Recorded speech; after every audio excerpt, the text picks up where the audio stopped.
Phage therapy is a cool medical approach that uses bacteriophages, which are basically viruses that target bacteria to treat infections. What's the deal with phage therapy?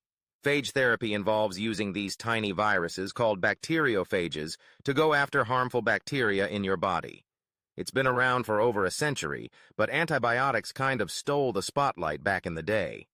Now, with antibiotic-resistant bacteria becoming a bigger issue, phage therapy is making a comeback. How does it work? Phages are like precision-guided missiles for bacteria.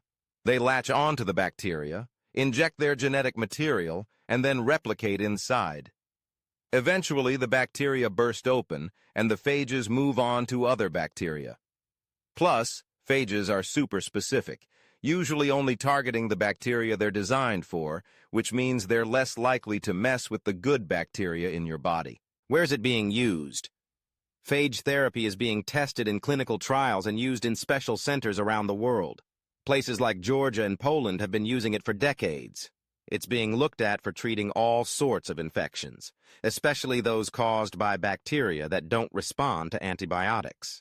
Why is it a big deal? Targeted attack. Phages go straight for the bad bacteria, leaving your body's good bacteria alone. Self-replicating. They can multiply at the infection site, which might make the treatment more effective. Biofilm busters.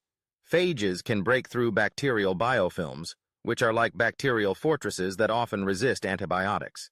What's next? As antibiotic resistance keeps growing, phage therapy is looking more and more promising. Researchers and doctors are working hard to overcome the current challenges and make phage therapy a solid option for fighting bacterial infections. So, phage therapy could be a game changer in the future, especially for people who don't respond to antibiotics.